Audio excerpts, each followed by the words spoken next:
You're watching Mrs. K's Healthy Eating Channel, and we're here to help you to eat well and get cooking. Hi everyone, welcome back now to the practical session. So we've looked at what is high in vitamin C, and that's why today we're going to be making a summer pudding. So I have got here a bowl full of vitamin C. So we've got all sorts of berries in here, and currants, black currants, red currants, strawberries, raspberries, blueberries, and blackberries, all mixed together.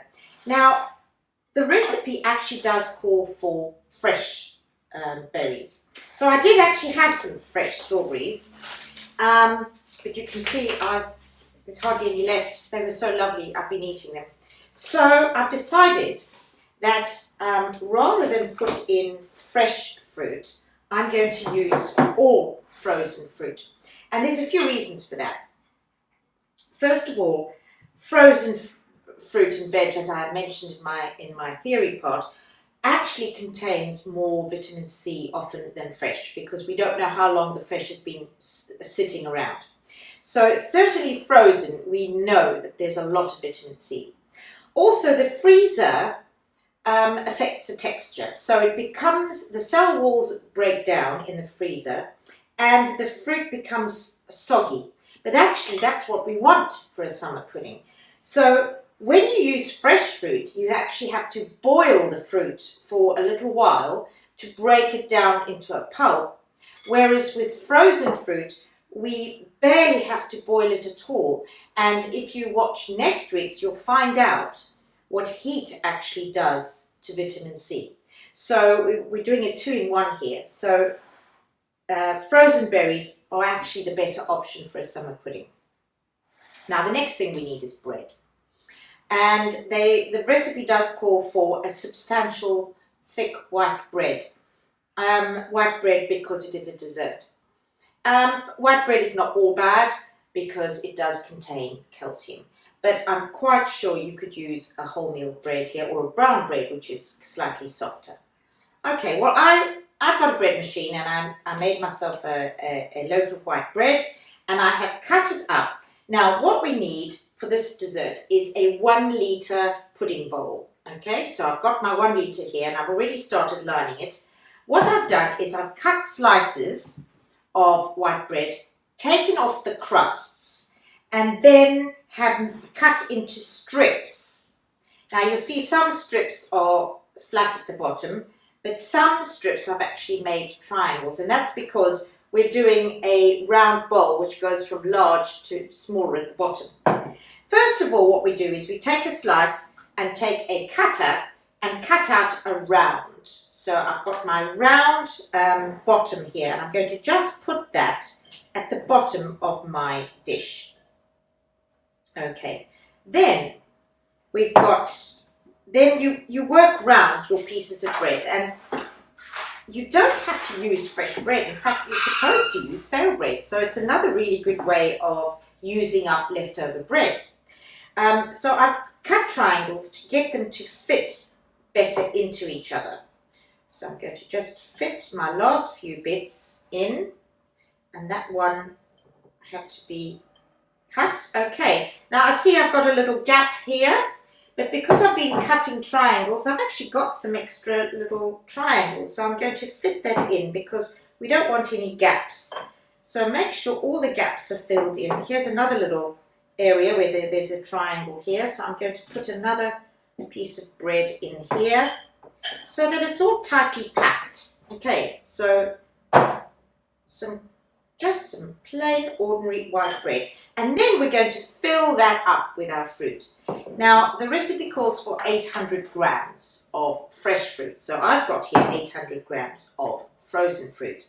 Now, what we're going to be doing with that is we're going to go over to the cooker, and we're going to basically heat up half a cup of water. So I'm going to put my cup in here. It won't take very long. So I'm going to put that on.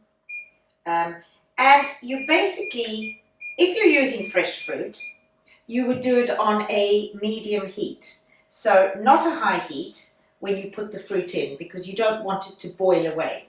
Okay, now fruit, as we know, strawberries are lovely and sweet, and particularly those fresh ones that I had there are beautifully sweet.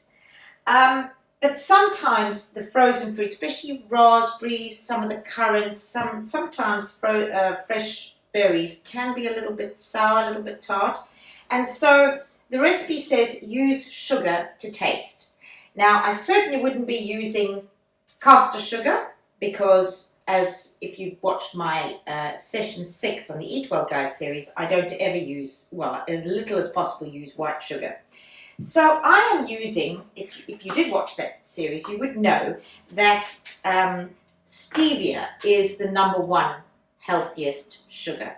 It is actually a natural plant. The stevia leaf is a natural plant, and it is a sweetener. It's called a sweetener, but actually it's not a chemical sweetener, so it is much healthier. So I'm going to actually use some of this. But I could have used, you could put maple syrup in if you wanted, or you could just use some coconut sugar or unrefined brown sugar.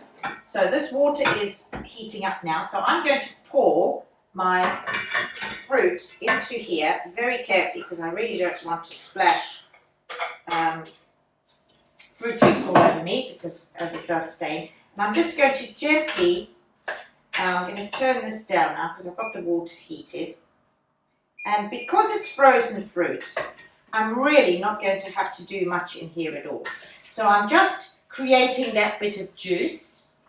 And some of the strawberries, I've got some frozen strawberries in here which are still a little bit frozen. So I'm just going to warm those through.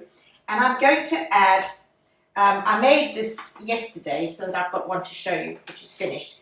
And I found that 1 tablespoon of stevia added a lovely sweetness to the berries. But it's, again, what I would suggest is you add some sugar, start off with less, and then taste, and then add to whatever tastes good to you. And you know your family and what. This is a lovely dessert for children because you know that you're going to give them a dessert that's packed with vitamin C.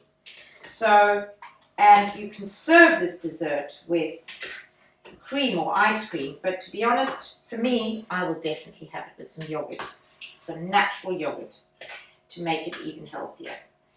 But if it's being served as a dessert after a roast in the summertime, well, a little blob of ice cream won't go amiss, will it? Right, so I've warmed this through now. I'm actually going to take this, as you can see, if it had been fresh fruit, I would have had to have it here an awful lot longer. So I'm actually going to take that off now. And I'm going to bring it back to my bowl.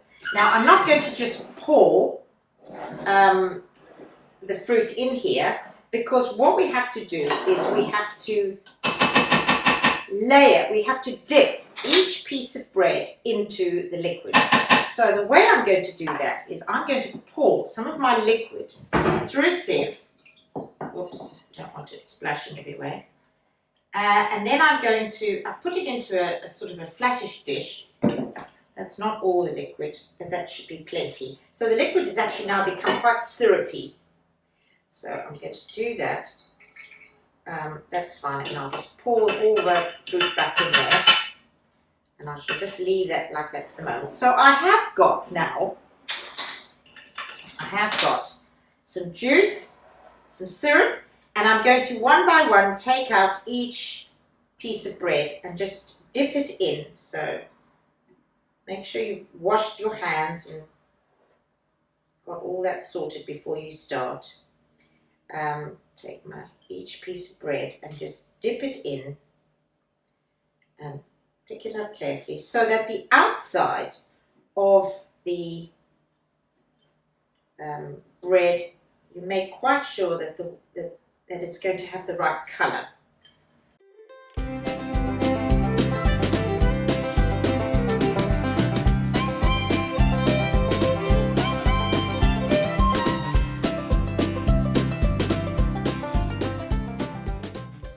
Right, that's ready. So now all you have to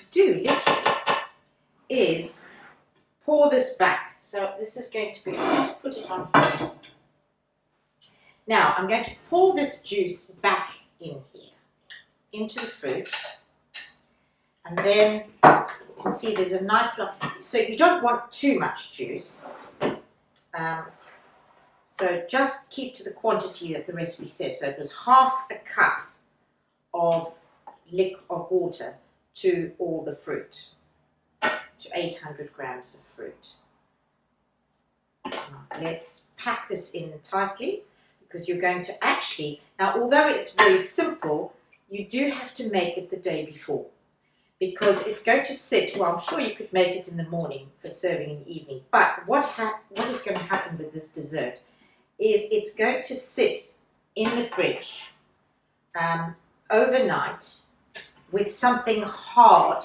You're going to put a plate on it and press it down firmly so that all the, I'm just going to add this, if you've got too much fruit, don't overfill it. Okay, so I'm going to put the rest of this juice, and all this lovely syrup is going to soak into the bread. That's why the bread is there, to soak in. And then what we're going to do is we're going to cover this. Yes, so you're going to put it in the fridge overnight with a saucer on top of it. It's nearly taken a whole piece of bread, just one little bit missing. So I'm actually going to cut this, it needs a thinner slice. And I'm going to fill in this bread in this little space on the top. So there we go. I've got my whole dessert covered here with bread. It's almost overflowing. Now what we're going to do is we're going to get a plate. We're going to put this plate on top of here. Let me just grab a plate.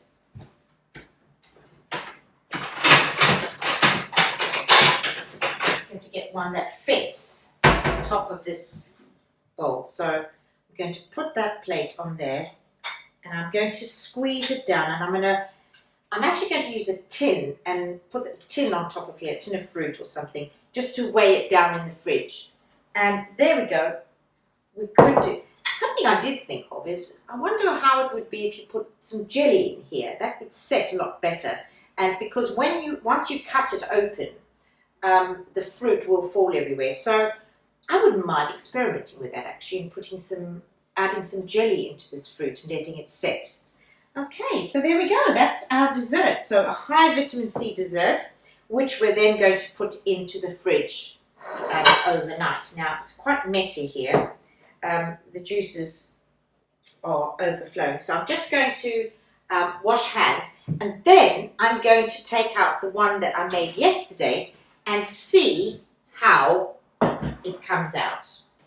Okay, so I was going to use this plate. So let me just grab a cloth and just wipe all this berry juice away.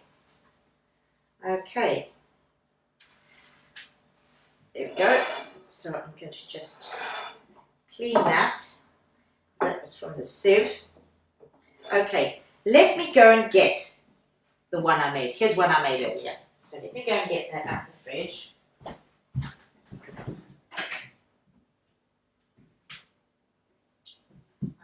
Now comes the scary moment. Is it going to get stuck? Is it going to come out? Right, so there we go.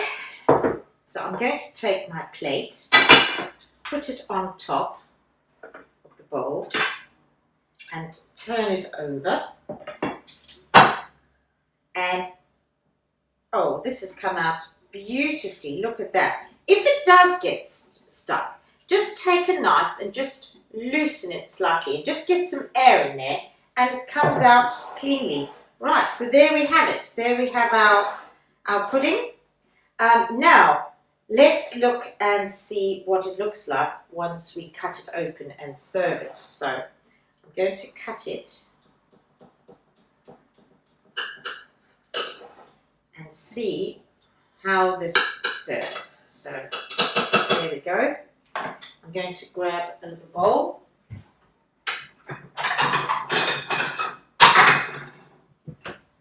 And let's see how this comes out.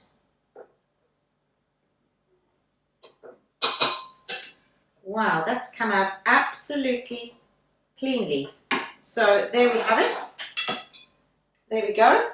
The bread has swollen actually with all the juice. So we've got, the bread is soaked in vitamin C and in the juice and the lovely fruit juice, and the fruit is there with a little blob of yogurt or some ice cream. That makes a perfect summer dessert.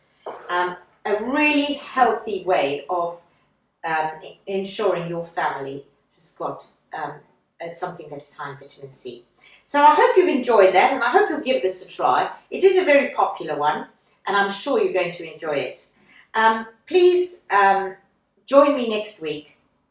My vitamin C lesson is over 2 parts because it's such a big topic. So join me next week to continue looking at the ways that we can maximise our vitamin C in our diets. So I hope you've enjoyed it. Please subscribe and tell your friends. Thank you so much. Bye-bye.